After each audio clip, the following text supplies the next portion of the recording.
வணக்கம். இது சிம்பிளி சமையல். நான் உங்கள் ரேகா. எல்லோரும் நலமுடன் இருக்க இறைவனை வேண்டுகிறேன். சுட சுட இட்லி தோசைக்கு தேங்காய் சேர்க்காம ரோட்டு கடை ஸ்டைலில் அருமையான இந்த சட்னி செஞ்சு பாருங்கள். இதோட ஸ்பெஷாலிட்டியே என்னென்னா, காலையில் அரைச்சா ராத்திரி வரைக்கும் கூட வெளியிலே வச்சாலும் கெட்டு போகாது. நீங்கள் காலையில் இட்லிக்கு ராத்திரி தோசைக்கு அப்படின்னு சேர்த்து கூட அரைச்சி வச்சுக்கலாம். அவ்வளோ டேஸ்ட்டாக இருக்கும். கண்டிப்பாக இந்த செஞ்சு பாருங்கள். 5 நிமிஷத்தில் கடகடன்னு செஞ்சு முடிச்சிடலாம். நம்ம சேனலில் புதுசாக பார்க்குறவங்க சேனல் பிடிச்சிருந்துன்னா மறக்காமல் சப்ஸ்கிரைப் பண்ணிக்கோங்க. பெல் ஐக்கான் கிளிக் பண்ணிவிடுங்க. ஆல் பட்டனும் ப்ரெஸ் பண்ண மறந்துடாதீங்க. வாங்க கிச்சன் போகலாம். ஸோ எண்ணெய் சட்டி வச்சுக்கிறேன். 2 டீஸ்பூன் நல்லெண்ணெய் ஊற்றிக்கிங்க. இதில் ஃபஸ்ட்டு ஒரு 2 டீஸ்பூன் அளவு உளுத்தம்பருப்பு, 1 டீஸ்பூன் அளவு கடலைப்பருப்பு, இது ரெண்டும் சேர்த்து செய்யும்போது இந்த சட்னிக்கு நல்ல ஒரு மணமும் சுவையும் வரும். ஸோ இது ரெண்டும் கொஞ்சம் செவந்து வரட்டும். அதுக்கப்புறமா ஒரு 3 காஞ்ச மிளகாய், இல்லை காரத்துக்கு தகுந்த மாதிரி, உங்கள் காரத்துக்கு தகுந்த மாதிரி கொஞ்சம் காரம் வேணும்னா இன்னொரு 2 மிளகா கூட சேர்த்து நீங்கள் வச்சுக்கலாம். கூடவே 10 பல் பூண்டு சேர்த்துக்குங்க.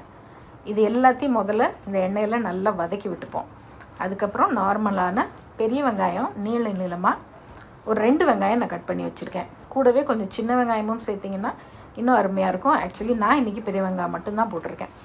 ஏன்னா மோஸ்ட்லி இந்த கையேந்தி பவன், ரோட்டு கடை, அந்த மாதிரி கடைகளில் சின்ன வெங்காயம் போடுவாங்களாங்கிறது டவுட்டு தான் இல்லையா? அதனால் நம்ம பெரிய வெங்காயம் போட்டே செய்வோம். நீளமாக கட் பண்ணிக்கிங்க. ஒரு பச்சை மிளகாவும் இது கூட சேர்த்துக்குங்க. இப்போ இது எல்லாம் சேர்த்து நல்லா நம்ம கொஞ்சம் நேரம் வதக்கி விடுவோம். ரொம்ப நேரம் வதங்க வேண்டாம். ஒரு கண்ணாடி பதம் அளவு வதங்கினா போதும். இந்த சட்னிக்கு தேவையான அளவு உப்பு, அதாவது ஒரு 3/4 டீஸ்பூன் உப்பு சேர்த்துருக்கேன். கூடவே 1/4 டீஸ்பூன் பெருங்காயத்தூளும் சேர்த்து நல்லா வதக்கி விட்டுப்போம். இந்த சட்னி இட்லி தோசைக்கு மட்டும் இல்லை, பொங்கலுக்கு ரொம்ப நல்லாயிருக்கும். அப்புறம் நீங்கள் பஜ்ஜி, போண்டா, வடை, இந்த மாதிரி ஐட்டம்ஸ் கூட வச்சு சாப்பிடவும் ரொம்ப நல்லாயிருக்கும். நிறைய பஜ்ஜி கடைகளில் நீங்கள் இந்த சட்னி கொடுப்பாங்க. கண்டிப்பாக நீங்கள் சாப்பிட்ருக்கலாம். ஒரு சின்ன துண்டு புளியும் சேர்த்து வதக்கி விட்டுக்குங்க. நல்ல தாராளமாக ஒரு 1/2 கட்டு பச்சை கொத்தமல்லி, அந்த தண்டோட அந்த கீழே உள்ள அந்த வேரை மட்டும் எடுத்துகிட்டு முழு தண்டையுமே சேர்த்துக்குங்க. ஸோ தண்டோட நல்ல தாராளமாக நீங்கள் ஒரு 1/2 கட்டு கொத்தமல்லி போடலாம்.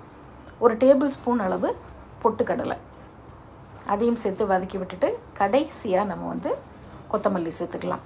கொஞ்சமாக புதினா இலை, புதினா அந்த ஃப்ளேவர் பிடிக்கும் அப்படிங்கிறவங்க கொஞ்சம் புதினா இலையும் கூட சேர்த்துக்கலாம். நான் இன்றைக்கி ஆனால் கொத்தமல்லி மட்டும்தான் சேர்த்துருக்கேன்.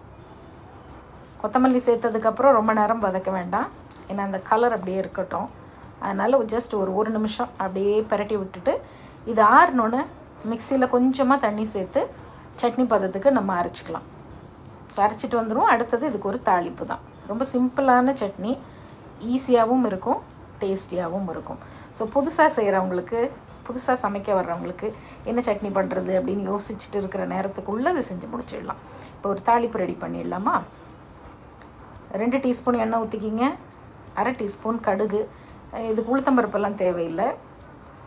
பொடியாக நறுக்குன ஒரு வெங்காயம், ஒரு வெங்காயம் கூட வேண்டாம், ஒரு 1/4 வெங்காயம் இருந்தால் போதும்.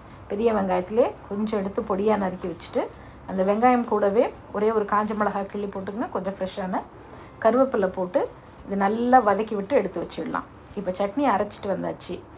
ஆக்சுவலாக இந்த கையேந்தி பவன், ரோட்டு கடைகளில் இவ்வளோ திக்காலாம் அந்த சட்னி இருக்காது. கொஞ்சம் தண்ணியாக தான் இருக்கும். நான் திக்காகவும் பண்ணலை, தண்ணியாகவும் பண்ணலை, அப்படியே மீடியமாக.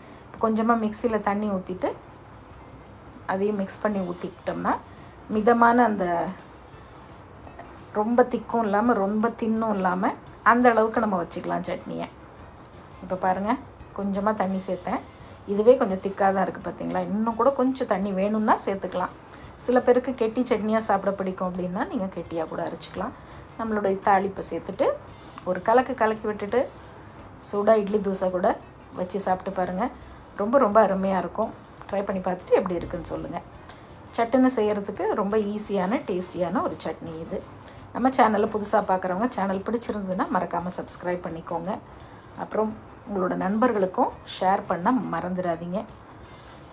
டிஸ்கிரிப்ஷன் பாக்ஸில் இன்னும் நிறைய ரெசிபீஸோட டீட்டெயில், அதோட லிங்க் எல்லாமும் இருக்குது. அதையும் நீங்கள் ஒரு தடவை செக் பண்ணிக்கிங்க.